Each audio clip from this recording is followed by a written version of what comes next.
प्रेक्षकांनो, प्रतिशोधी मालिका छान दाखवली आहे त्यांनी। शंतनू दिशाला म्हणतोय की तू काळजी करू नकोस। आता दिशा म्हणते आपण नको चाळ डेव्हलप करायला, मोदक आजोबाच्या जीवावर आहे। तर शंतनू म्हणतो हे बघ आता वेळ निघून गेली आहे आणि काय आहे ना, मलाही माझ्या मम्माला दाखवून द्यायचं आहे, एका विटेची किंमत नसणारा मुलगा एक मोठी बिल्डिंग डेव्हलप करू शकतो। दिशा म्हणते हे बघ शंतनू, जे करशील ते काळजीपूर्वक कर, मला खूप काळजी वाटते, त्या सत्यजित साहेबांनी तुला काही केलं तर। शंतनू म्हणतो नको काळजी करूस, हा शंतनू वर्दे खमका आहे सगळ्या गोष्टींसाठी, काही कच्चा खिलाडी नाही आहे। दिशा त्याला मिठी मारते आणि म्हणते काळजी घे। शंतनू म्हणतो नको काळजी करूस, मी लवकरच परत येईल। आता मीरा आली आहे अविनाशकडे आणि तिने सांगितलंय की बोलके शतपावलीला गेले खरी, पण येताना वेगळ्याच व्हेकलवर परत आलेत। आता अविनाश म्हणतो वेळ घालवू नकोस मीरा, पटकन वॉरंट काढ, आपल्याला वॉरंट लागेल, बोलकेला अटक करायला जाऊयात। तेवढ्यात ममताताई आल्यात आणि अविनाशला रिक्वेस्ट करतायत की मी थांबू का शन्नोबी सोबत, तिने माझ्या चांगल्या वाईट काळात खूप मला साथ दिलेली आहे, तिच्यासाठी जेवण आणलं होतं मी, तुमची हरकत नसेल तर मी इथे राहू शकते का।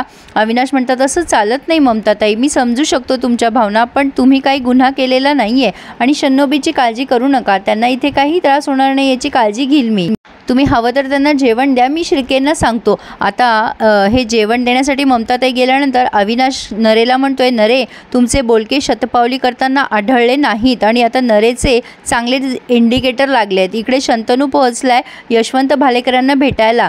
शन्नोबी आणि ममताताईंचे गैरसमज छान पद्धतीने दूर झालेत। शन्नोबी म्हणते तू यहाँ क्यों आई है, चली जा यहाँ से। ममताताई म्हणतात का तुला दिशाची काळजी आहे म्हणूनच तू हे सगळं केलं ना। शन्नोबी म्हणतात माझं काय नाही, तुला दिशाला तुझी गरज आहे। ममताताई म्हणतात का तुला दिशाची गरज नाही का, दिशाला आपल्या दोघींचीही गरज आहे।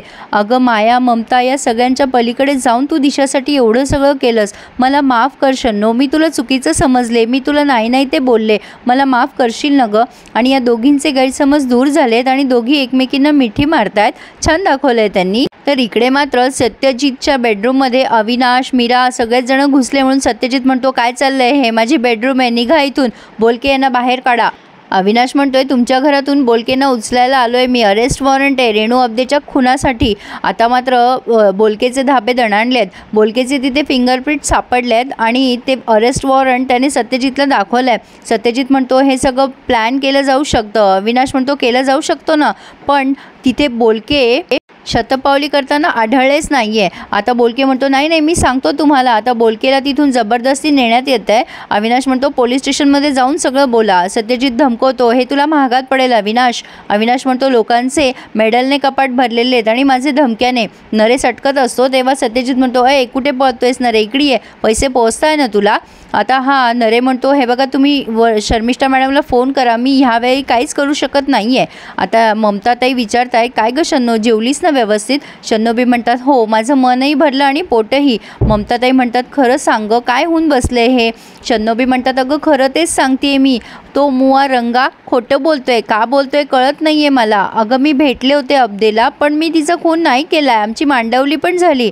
आता ममताताई म्हणतात रंगा खोटं नाही बोलणार गं, त्याने आमच्या चांगल्या वाईट प्रसंगात किती साथ दिली आहे। आता शन्नोबी म्हणतात पैसा सब करवाता है ममता, अच्छे अच्छों की नियत बिगाड़ता है। शन्नोबी अगदी लाखात एक गोष्ट बोलल्यात, अशा वेळेला तू आता त्याच्यावर विश्वास ठेवू नको, कोण कसं नियत बदलेल सांगता येत नाही आणि शर्मिष्ठाने त्याला पैसे दिले असतील तर मला तरी शंका आहे। तेवढ्यात वेळ संपली म्हणून त्या सांगायला आल्यात कॉन्स्टेबल ताई एक। ममता म्हणतात तू तुझी काळजी घे, नको काळजी करू, रंगा असं करेल असं वाटत नाही मला। पण शन्नोबी म्हणतात हे बघ तू कोणावर विश्वास ठेवू नकोस आणि तू जे ही शेरकी खाल घालून चालतीयस ना तशीच राहू दे, लोक बाहेरच्या खालला घाबरतात, आतमध्ये बकरी आहे हे त्यांना माहिती नसतं। ममता तुला काळजी घ्यावी लागेल, आता तुला शर्मिष्ठाशी लढायचं आहे आणि दिशाला कुठे येऊ जाऊ देऊ नकोस, दिशाला खतरा आहे लक्षात ठेव।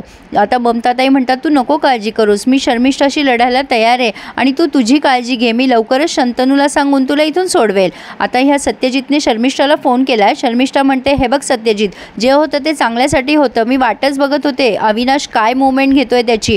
आता त्याच्या सस्पेन्शनची ऑर्डर त्याने स्वतःच त्याने आणली आहे। असो पण आता शंतनू पोहोचलाय मोठ्या साहेबांकडे। मोठे साहेब म्हणतात अरे शंतनू तू इथे का आलायस बाबा जीवावर उदार होऊन। आता शंतनू म्हणतो हे बघा आपल्याला लगेच इथून निघावं लागेल, हे बघ कोत्या मोठ्या साहेबांची बॅग भर। आता यशवंत भालेकर म्हणतात अरे शंतनू हे बघ तुला माझी काळजी हे बघून बरं वाटतंय, पण इथून मला जाता येणार नाही, सत्यजितला कळलं ना तर तो सगळ्यांना मारून टाकेल। कोत्या म्हणतोय आहो साहेब त्यांना चालता पण येत नाही, ते काय करणार आहे। सत्यजित कसं आहे हे माहीत नाही का कोत्या तुला? अरे तो पोलिसांना खिशात घेऊन फिरतो, तो सगळ्यांनाच त्याच्या माणसं पाठवून आपल्याला मारून टाकायचा प्रयत्न करेल. तू एक काम कर कोत्या, तू पहाऱ्यावर राहा, मी बोलतो 2 मिनटं शंतनूशी. शंतनू म्हणतो साहेब इथे राहणं तुमचं रिस्की आहे, कुठल्याही वेळी काही होऊ शकतं. आता यशवंत भालेकर खूप सुंदर बोलतात. ते म्हणतात अरे बाबा हे बघ शंतनू, एखाद्या पक्षाला पिंजऱ्यातून बाहेर काढलं ना तर तो तिथेच राहतो रे पिंजऱ्यावर. बाहेरचं जग त्याच्यासाठी जास्ती परकं असतं, तो पिंजरा आपलासा त्याला वाटतो, तो लवकर उडत नाही. आता शंतनू म्हणतो मी तुम्हाला एखाद्या हॉटेलमध्ये रूम करून देतो, तुम्ही तिथे राहा. पण यशवंत भालेकर म्हणतात नाही रे बाबा, असं नाही करता येणार. माझं जे काय बरं वाईट व्हायचं ना ते इथेच होऊ दे. शेवटी माझी तिरडी याच घरातून निघणार. प्रतीक्षा गेल्यानंतर मी आणि सत्यजित दोघंच एकमेकांना आहोत. कदाचित त्यामुळेच त्याने मला आतापर्यंत जिवंत ठेवलं आहे. काहीतरी त्याच्या मनात बाप म्हणून असावं की मी त्याच्यासाठी काहीतरी केलं आहे म्हणून. शंतनू म्हणतो ते मुलगा म्हणून तुमच्याशी खूप वाईट वागतात. आता यशवंत भालेकर म्हणतात पण अजून त्याने मला जिवंत सोडलं आहे ना तेच खूप आहे माझ्यासाठी. आता तिरडी उठेल तर इथूनच उठेल. माझा विश्वजित असता आता कदाचित हे दिवस मला बघावे लागले नसते, हे मला माहिती आहे. खूप छान बोलतात यशवंत भालेकर. अर्थातच खूप मोठे नट आहेत, प्रश्नच नाही. तर आता शंतनूला ह्या परिस्थितीचं खूप वाईट वाटतंय असं दिसतंय. दिशा शंतनूची वाट बघत असते आणि ममताताई विचारतात काय गं शंतनू आला नाही अजून, इतकी काळजीत का दिसतीये? दिशा म्हणते आई तू स्वयंपाक तयार ठेवला आहेस ना? ममताताई म्हणतात अगं नाही, मी खिचडी वगैरे करेल, पण तुला काय झालं आहे? दिशा म्हणते आई गं मला शंतनूची काळजी वाटते. त्याने सांगितलं की ते सत्यजित काहीही करू शकतात. आता ममताताई म्हणतात मोदक आजोबा आहे ना, त्याला काही होणार नाही गं, उगाच काळजी करतेस तू. दिशा म्हणते आई मोदक आजोबांनाच ते इतके त्रास देतात, त्यांच्याकडनं आपण कशी अपेक्षा ठेवू शकतो तू सांग बरं. आणि ममताताईंना आता खूप वाईट वाटतंय. प्रेक्षकांनो इथे त्यांनी हा रिव्ह्यू आज पूर्ण केला आहे. पुढे आपण बघतोय पुन्हा एकदा सत्यजित त्याचे रंग दाखवायला लागला आहे. त्याने यशवंत भालेकरांवर बंदूक ताणली आहे. कदाचित विश्वजितचा पत्ता विचारत असावा, पण थँक गॉड तिथे पोत्या आहे आणि शंतनू आलाय ममताताईंकडे आणि तो सांगतोय की जोपर्यंत विश्वजितचा पत्ता भेटत नाही तोपर्यंत त्यांना जिवंतही सोडणार नाही आणि मरूही देणार नाही. सत्यजित अशी अवस्था करणार आहे यशवंत भालेकरांची. आता हे ऐकून मात्र ममताताईंचं हृदय पिळवटलंय. यशवंत भालेकरांच्या आयुष्यासाठी विश्वजित म्हणजे ममताताई पुढे येतील का, हे तुम्हाला काय वाटतं मला नक्की कमेंट करून कळवा. आणि प्रेक्षकांनो प्लीज आपल्या ह्या चॅनलला सबस्क्राईब प्रतिशोध या मालिकेच्या रिव्ह्यूसाठी आपल्या चॅनलला नक्की सबस्क्राईब करा. Please subscribe my channel and enjoy my all reviews. धन्यवाद.